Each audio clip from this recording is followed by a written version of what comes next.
पुरानी हवेली का आखिरी कमरा।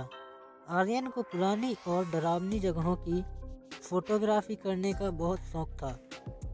इसी शौक के चलते वह एक दिन शहर से दूर एक वीरान गांव की उस हवेली में पहुंच जाते हैं जिसके बारे में मशहूर था कि जो भी वहां रात में जाता या रुकता है वह कभी वापस नहीं आता। लगभग शाम के 7 बज रहे थे। धुंध गहरी हो रही थी। आर्यन ने अपना कैमरा निकाला और उस हवेली की ओर चल दिए। थोड़ी देर में आर्यन हवेली के पास पहुंच जाते हैं। जाते ही आर्यन ने हवेली के अंदर कदम रखा। अंदर इतना सन्नाटा था कि उसे अपनी ही सांसों की आवाज़ सुनाई दे रही थी। जैसे ही वह दूसरी मंजिल पर पहुंचा, उसे किसी के पायल की आवाज़ सुनाई दी। छन छन करके आवाज़ आ रही थी। आर्यन वहीं रुका। उसने चारों तरफ कैमरा घुमाया पर वहाँ कोई नहीं था। उसे लगा शायद उसका वहम है। वह आगे बढ़ा और गलियारे के आखिरी कमरे के सामने जाकर रुक गया। उस कमरे के दरवाजे पर एक पुराना जंग लगा ताला लटका था, लेकिन दरवाजा थोड़ा सा खुला था।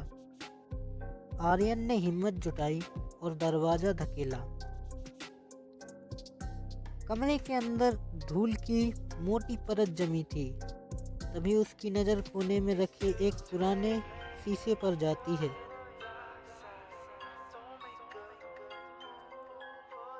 उसने आईने यानी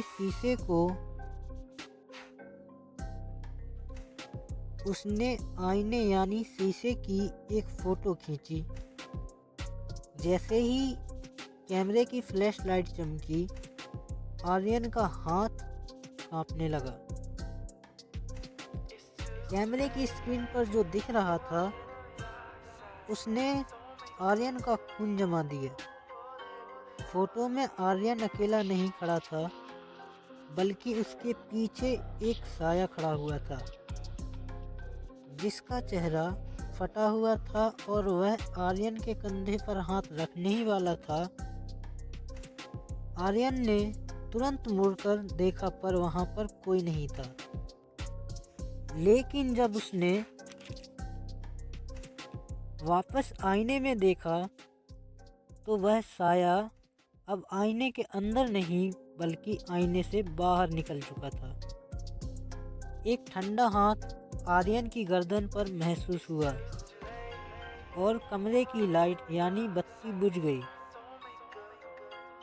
अगले दिन गांव वालों को हवेली के से बाहर आर्यन का कैमरा मिला।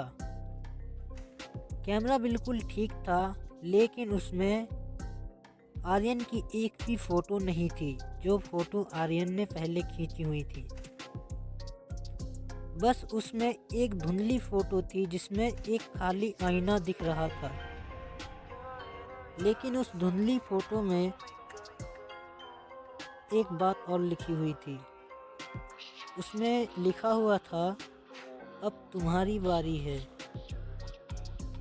तो आज की वीडियो यहीं समाप्त होती है। मिलते हैं अगली वीडियो में। तब तक के लिए जय हिंद।